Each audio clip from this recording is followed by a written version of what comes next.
નમસ્કાર વિદ્યાર્થીઓ, ધોરણ 11 વિષય સમાજશાસ્ત્ર માં ચેપ્ટર નંબર 5 જે આપણે ચાલુ છે એમાં આગળ છે એ ચર્ચા કરીએ। ચેપ્ટર 5 આપણે છે એ જોયું કયું છે સંસ્કૃતિ અને સામાજિકકરણ। તો આપણે છેલ્લે લાસ્ટ લેક્ચરમાં છે એ સંસ્કૃતિ એટલે શું, સંસ્કૃતિના લક્ષણો અને એના પ્રકારો, વ્યાખ્યા, અર્થ આ બધું આપણે જોયું।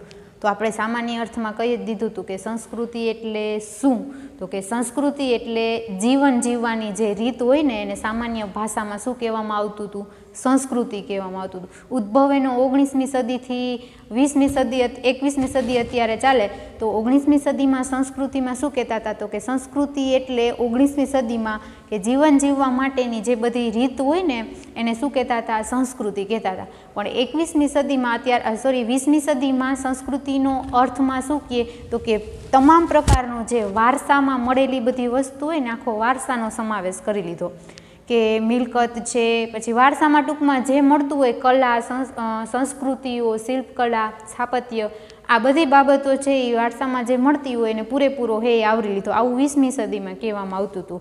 પછી આપણે એના અમુક લક્ષણો આપણે જોયા હતા કે લક્ષણો સંસ્કૃતિ એટલે શું, એના પ્રકારો છે એ જોયા હતા। કેટલા પ્રકારો હતા? 2 પ્રકાર હતા, ભૌતિક સંસ્કૃતિ અને અભૌતિક સંસ્કૃતિ, બરાબર। ભૌતિક સંસ્કૃતિ એટલે તો કે આપણે જે જોઈ શકીએ, અડી શકીએ, સ્પર્શ કરી શકીએ એવી સંપત્તિઓ એને શું કહેવામાં આવતું હતું, ભૌતિક। અને અભૌતિક એટલે કે એવા તત્વોનો સમાવેશ, ભૌતિક સંપત્તિમાં જે તત્વોનો સમાવેશ હોય એ આ તત્વમાં આ સંપત્તિમાં શું હોય, અભાવ હોય આ સંસ્કૃતિમાં, કે જે ભૌતિક સંસ્કૃતિ કહેવામાં આવે। અભૌતિક છે એમાં શું હોય, તો કે આપણે અદૃશ્ય હોય, કે જે ભૌતિક સંસ્કૃતિમાં જે તત્વોનો સમાવેશ થયેલો છે ને એ અભૌતિક સંસ્કૃતિમાં એનો શું હોય, અભાવ હોય, એને અભૌતિક સંસ્કૃતિ કહેવામાં આવતી હતી। એના 2 પેટા પ્રકાર આપણે જોયા, બોધાત્મક અને ધોરણાત્મક। આ 2 સંસ્કૃતિના અભૌતિક સંસ્કૃતિના પેટા પ્રકાર આપણે જોયા। હવે આજે આપણે અભ્યાસ કરવાનો છે સભ્યતા વિશે। સંસ્કૃતિ અને સભ્યતા આ બેમાં તફાવત શું છે એ આપણે છે એ જોવાનું છે। તો જોઈએ આપણે સભ્યતા એટલે શું અને સંસ્કૃતિ એટલે શું। સભ્યતા, સંસ્કૃતિ એટલે તો કે જીવન જીવવાની રીત, અને જીવન જીવવાની રીત અને બીજું કે આપણે જે વારસામાં મળેલી વસ્તુઓ જેમ કે કળા છે, પછી કોઈ એવી ચિત્રકળા કે પછી કોઈ પણ કલા, સ્થાપત્ય, શિલ્પ આ બધું આપણે મળ્યું હોય વારસામાં એને શું કહેતા હતા, સંસ્કૃતિ, જેના દ્વારા આપણે અત્યારે છીએ। અને સભ્યતા એટલે શું, તો કે સામાજિક મૂલ્યોને લગતી કોઈ ધોરણો જે બાબતો હોય એને શું કહેવામાં આવે, સભ્યતા છે એ કહેવામાં આવે। એટલે સંસ્કૃતિ અને સભ્યતા આ બેયનો તફાવત છે એ આપણે જોઈએ। બેયના તફાવતમાં શું કહે છે સંસ્કૃતિ અને સભ્યતા, તો કે આમ તો બધેની દ્રષ્ટિબિંદુથી શું હોય, બેયમાં ભિન્ન ભિન્ન તફાવત છે એ જોવા મળે છે। સંસ્કૃતિ અને સભ્યતા અલગ અલગ છે એ હોય છે, પણ છતાંય બેયમાં છે એ સૂક્ષ્મ નજીવો છે એ તફાવત જોવા મળે। આમ તો બે શું કહે છે, તો કે અલગ નથી, આમ તો સભ્યતા અને સંસ્કૃતિ બે એક છે। તો જોઈએ સંસ્કૃતિ, તો કે સંસ્કૃતિ એટલે આપણે ખબર જ છે જીવન જીવવાની રીત। આ શું છે, સિમ્પલ ભાષામાં, જેમાં શું સમાવેશ થાય, તો કે કાયદાઓ ને રીત રિવાજો, નિયમો આ બધેમાં શું, તો કે આ સંસ્કૃતિમાં સમાવેશ થાય। અને જે આપણે બધું પ્રાપ્ત કર્યું છે એને શું કહેવાય, સંસ્કૃતિ। અને સભ્યતા એટલે તો કે જે આપણી પાસે જે વિવિધ પ્રકારના જે જથ્થાઓ, જે વિવિધ પ્રકારની બાબતોના જે જથ્થાઓ છે એ આપણે શું કહીએ, તો કે સભ્યતા કહેવામાં આવે। જે મળેલું છે તે વિવિધ બાબતોના જથ્થાઓ એને શું કહેવાય, તો કે સભ્યતા છે એ કહેવામાં આવે છે। તો કે છે દાખલા તરીકે સિંધુ ખીણની સભ્યતા, આ શું થયું, હવે હવે આપણે કોઈક સમાજશાસ્ત્રીના મત પ્રમાણે છે એ સભ્યતા છે એનો અર્થ છે એ જોઈએ. તો કોણ છે? તો કે સમાજશાસ્ત્રી મેકાવર એવું કહે છે. કોણ? તો કે મેકાવર એવું કહે છે કે સભ્યતા એટલે સામાજિક મૂલ્યનો જથ્થો. આપણે એને શું કહીએ મેકાવર? તો કે જે સામાજિક મૂલ્યનો જથ્થો છે એને એ સભ્યતા કહે છે. આપણે અત્યારે જે છીએ શું છે? સભ્યતા. અને આપણી પાસે જે છે એ શું છે? સંસ્કૃતિ. એટલે આપણે જે છીએ તે શું થયું? સભ્યતા. અને આપણી પાસે છે એ આપણી પાસે જે છે તેને શું કહેવાય? સંસ્કૃતિ કહેવાય. બરાબર. આ બે વચ્ચે આટલો નજીવો તફાવત, સૂક્ષ્મ તફાવત છે એ રહેલો છે સભ્યતા અને સંસ્કૃતિ વિશે. તો કે સંસ્કૃતિ આપણે જીવન જીવવાની જે રીત હોય, કાયદાઓ ને કલાઓ ને રીતિ ને રિવાજો આ બધું. અને સભ્યતા એ શું છે? તો કે આપણને જે મળેલું છે એમાં જે વિવિધ મૂલ્યનો બાબતોનો જે જથ્થો છે એ સભ્યતા. પછી મેકાવર પેજ એવું કહે છે કે સભ્યતા એટલે સામાજિક મૂલ્યનો જે સર્જાયેલો જથ્થો છે ને એને શું કહેવાય? સભ્યતા. આપણે જે છીએ એ સભ્યતા ને આપણી પાસે જે છે એને શું કહેવાય? સંસ્કૃતિ કહેવામાં આવે છે. હવે સભ્યતાની પ્રક્રિયા આખી સમજાવતા એવું કહે છે કે જે ચોક્કસ હેતુ માટે છે એ કરવામાં આવે. તો ઉદાહરણ એનું આપ્યું છે કે દાખલા તરીકે પહેલાં માણસ છે એ અગ્નિ કેવી રીતે પેટાવતો? તો કે બે પથ્થરો ભેગા કરી અને અગ્નિ શું કરતો? પ્રગટાવતો. અત્યારે આધુનિક સમયમાં શું થયું? તો કે આધુનિક સમયમાં અગ્નિ કેવી રીતે પેટાવે? તો કે લાઇટર અથવા તો દિવાસળી વડે છે એ પેટાવવામાં આવે. તો જે પથ્થર અને દિવાસળી છે એ શું બન્યું? સાધન બન્યા. અગ્નિ શું હતો? ઉદ્દેશ હતો કે જે ચોક્કસ સિદ્ધ ઉદ્દેશ હેતુ માટે છે એ કરવામાં આવે. તો કે એમાં અત્યારે ફેરફાર થઈ અને કેમાંથી? તો કે પથ્થરમાંથી દિવાસળી તરફ આવ્યા. અને દિવાસળીથી શું થયું? તો કે માનવી દિવાસળી વડે છે એ અગ્નિ છે એ પ્રગટ કરવા લાગ્યો. અને માનવ છે એ શું થયું એમાંથી? તો કે એમાં માણસ છે એ સમજી શક્યો એટલે એને પૂરેપૂરો સંતોષ મળ્યો. આ શું થઈ? એક સભ્યતા છે એ કહેવામાં આવે કે માણસને એક અલગ કરે, માનવેતરથી એક અલગ બનાવે એ શું છે? સભ્યતા કહેવામાં આવે. કે જે દિવાસળીથી પથ્થરથી લઈ અને એનો વિકાસ થયો કેમાં? દિવાસળીમાં. તો દિવાસળી અને પથ્થર છે એ બે સાધન કહેવાય અને અગ્નિ છે એ ઉદ્દેશ કહેવાય. જેમાંથી માણસને શું મળ્યો? છેલ્લે સંતોષ છે મળ્યો. એટલે ચોક્કસ સિદ્ધ કોઈ હેતુ હોય આ સિદ્ધ કરવા માટે છે એ સભ્યતાની આખી પ્રક્રિયા છે એ આપેલી છે કે જે માણસને માનવેતરથી શું બનાવે છે? અલગ છે એ બનાવે છે. હવે આ સભ્યતા અને સંસ્કૃતિ આપેલી છે. સભ્યતાના કાર્યક્ષેત્રો આપેલા છે. જોઈએ એના કાર્યક્ષેત્રો કેટલા આપ્યા છે.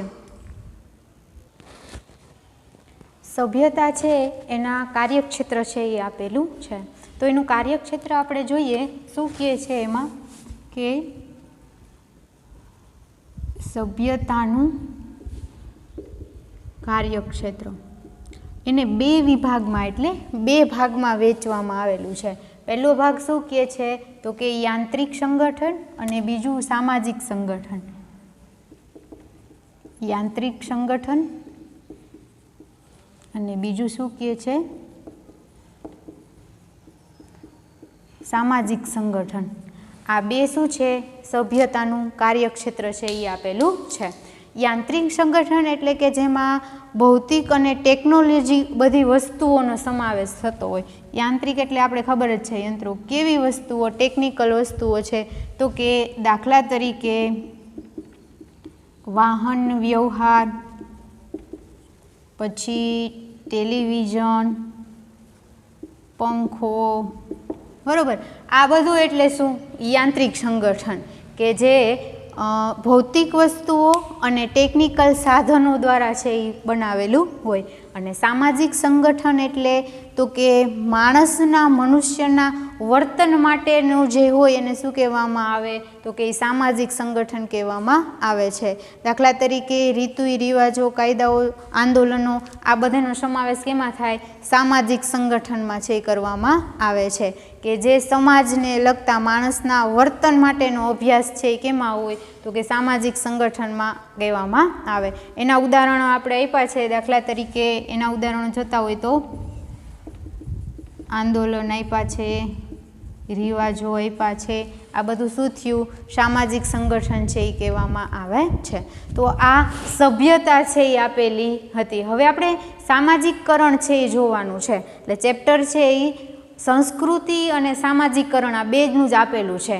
સંસ્કૃતિ અને સભ્યતા વિશે આપણે જોઈ ગયા કે સંસ્કૃતિ કોને કહેવાય અને સભ્યતા છે એ કોને કહેવાય. તો કે સંસ્કૃતિ એટલે જીવન જીવવાની રીત અને સભ્યતા એટલે માણસને માનવેતરથી અલગ પાડે એવી કે જે સિંધુ ખીણની સભ્યતા દાખલા તરીકે ઉદાહરણમાં આપણે આપેલું છે. અને આપણી પાસે આપણે જે છીએ એ શું છે? સભ્યતા. અને આપણી પાસે જે અત્યારે છે એ શું છે? સંસ્કૃતિ છે એ કહેવામાં આવે. આ બે વચ્ચેનો તફાવત ખાલી એટલો આપેલો હતો કે સંસ્કૃતિના વિવિધ પ્રકારના પ્રકારો આપ્યા હતા, સભ્યતાના કોઈ પ્રકારો આપણને આપેલા છે નહીં. એના ખાલી કાર્યક્ષેત્ર જ આપેલું છે. બે કાર્યક્ષેત્ર, બે રીતે કાર્યક્ષેત્ર કરે, બે વિભાગમાં. કઈ તો કે એક છે એ યાંત્રિક સંગઠન અને બીજું કેવું છે? સામાજિક સંગઠનથી છે એ કાર્ય છે એ કરે છે. યાંત્રિક સંગઠનમાં કોણ? તો કે ભૌતિક જે વસ્તુઓ, ટેકનોલોજીકલ સાધનો હોય બધા એનો સમાવેશ થાય. અને સામાજિક સંગઠનમાં કોનો સમાવેશ થાય? તો કે માણસના વર્તન માટે જે કંઈ સંગઠન એ શું કહેવાય? સામાજિક સંગઠન કહેવામાં આવે. હવે સામાજિકકરણ એટલે શું? એનો અર્થ, વ્યાખ્યા અને એના અમુક જે પાસાઓ છે એ આપેલા છે. તો સામાજિકકરણ એટલે કે આપણે ખબર જ છે માણસ છે એ જન્મે ત્યાંથી મૃત્યુ સુધીના સંબંધો છે એ હોવા જરૂરી છે, બરાબર? તો આ જે સંબંધો છે જન્મથી લઈ અને મૃત્યુ સુધી છે એ સંબંધો શું થઈ શકે છે? ટકી શકે છે. તો આ એક પ્રક્રિયા છે ને શું કહેવાય? સામાજિકકરણ છે એ કહેવામાં આવે છે. કે વ્યક્તિ છે, બાળક છે એ જન્મે ત્યાંથી એની બધી ટેવો છે, ઉછેરવાની રીત છે, પછી બીજા વ્યક્તિઓ સાથે સંપર્કમાં કેવી રીતે આવે ત્યાંથી લઈ અને છેલ્લે મૃત્યુ સુધીના જે વચ્ચેનો જે પ્રક્રિયાનો સમયગાળો છે એને શું કહેવાય? સામાજિકકરણની પ્રક્રિયા છે એ કહેવામાં આવે છે. ટૂંકમાં જન્મેથી મૃત્યુ સુધી જે સમાજમાં જે કંઈ કાર્ય અને જે કંઈ લાગણીઓ અને જે આપણે મળ્યું હોય શીખવા બધું અને સંબંધો જે સ્થપાણા હોય શું કહેવાય? સામાજિકકરણની પ્રક્રિયા છે એ કહેવામાં આવે. તો વિવિધ પ્રકારના સમાજશાસ્ત્રીઓ છે એના મત પ્રમાણે આપણે એની વ્યાખ્યા છે એ જોઈએ. અર્થમાં શું કહે છે? તો કે સમાજમાં માણસ છે એને સામાજિક અલગ છે એ બનાવે. સમાજ માણસને સર્જનથી લઈ અને છેલ્લે સુધીની જે પ્રક્રિયા સામાજિકકરણમાં સમાવેશ છે એ કરવામાં આવે. આપણે ખબર બાળક જન્મે ત્યાંથી ઉછેર માટે માતા, પિતા, પછી શાળાઓ આ બધાનો વિવિધ કેવી હોય ભૂમિકાઓ છે એમાં ભજવેલી હોય. એટલે ત્યાંથી લઈ અને છેલ્લે સુધી કેવી કેવી ભૂમિકાઓ બધેની હોય આ બધું છે એ આપણે જોવાનું છે. તો એનો અર્થ અને વ્યાખ્યા વિવિધ સમાજશાસ્ત્રીઓના મતે આપણે જોઈએ. એટલે સામાજિકકરણની વ્યાખ્યા અને અર્થ છે એ આપણે કીધું છે કે વિવિધ સમાજશાસ્ત્રીઓના મત પ્રમાણે અલગ અલગ એનો અર્થ ને વ્યાખ્યા છે એ આપેલી છે. તો એનો અર્થ જો સિમ્પલ રીતે કીધેલો છે કે જૈવિક વ્યક્તિને સામાજિક વ્યક્તિ બનાવવાની પ્રક્રિયાને સામાજિકીકરણ કહેવામાં આવે છે. સમજાઈ ગયું? એનો અર્થ શું કહે?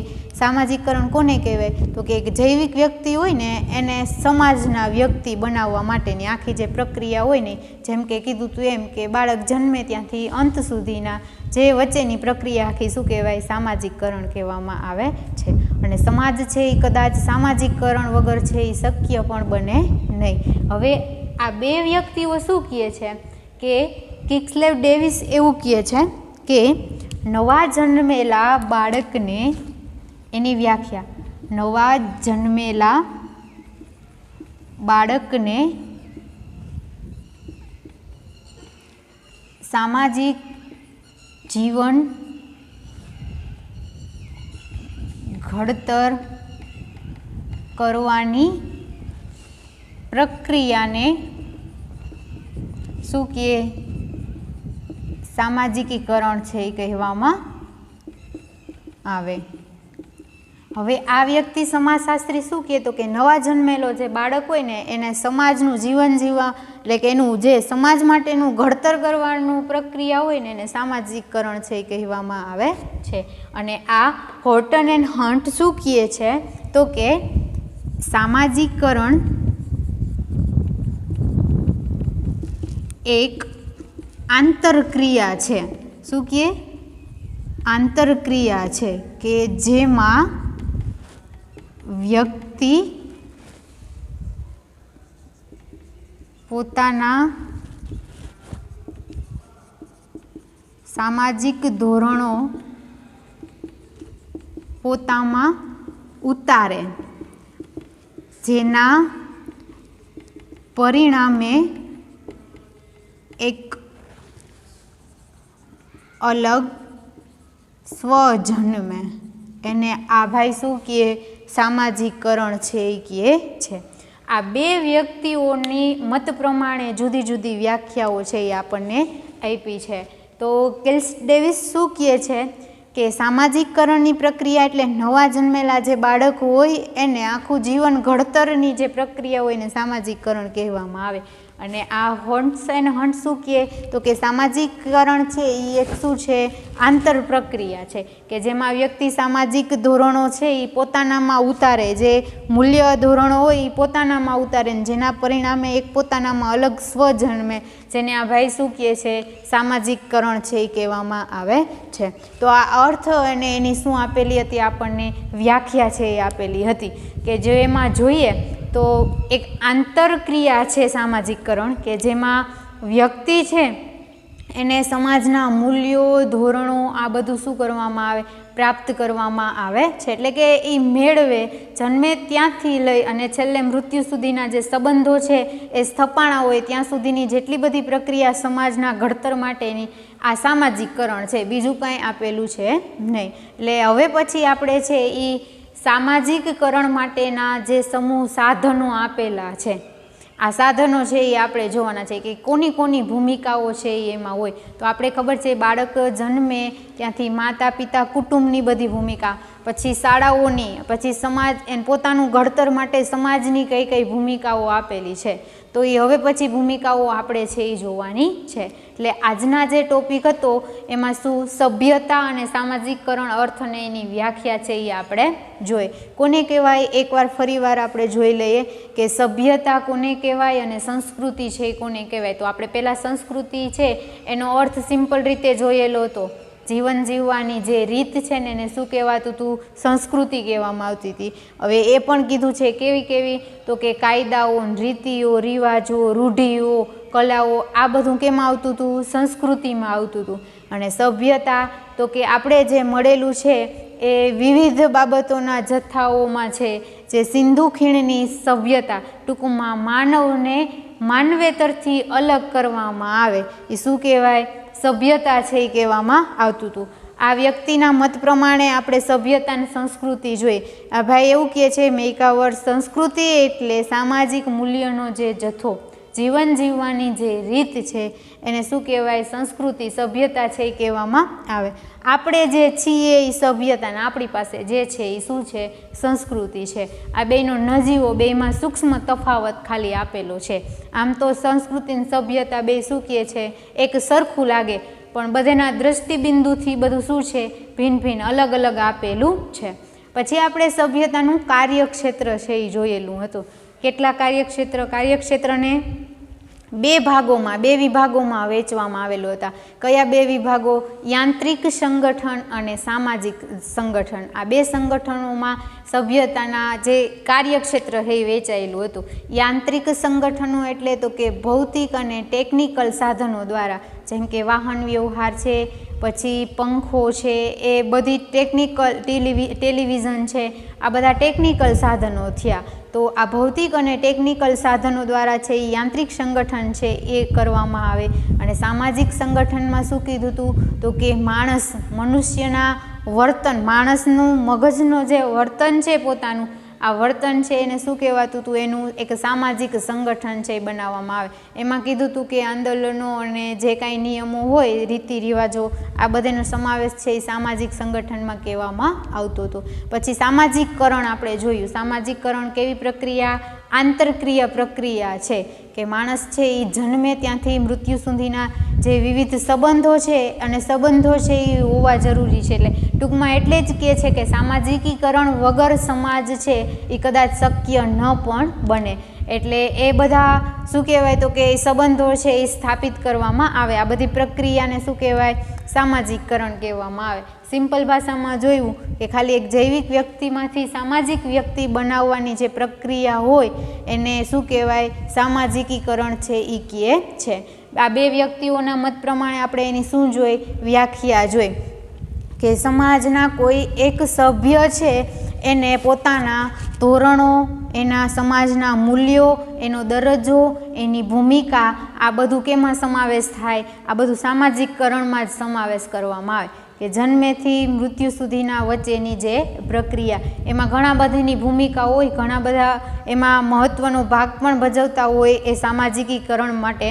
તો આ બે વ્યક્તિઓ ડેવિસ અને જે હન્ટ વ્યક્તિઓ આપ્યા એના મત પ્રમાણે ડેવિસ શું કહે તો કે નવા જન્મેલા બાળકને સમાજના જીવનના ઘડતર માટેની આખી પ્રક્રિયા જેને સામાજિકકરણ કહે છે. અને આ ભાઈ શું કહે તો કે સામાજિકકરણ એ એક આંતરક્રિયા છે. એ આપણે ખબર જ છે.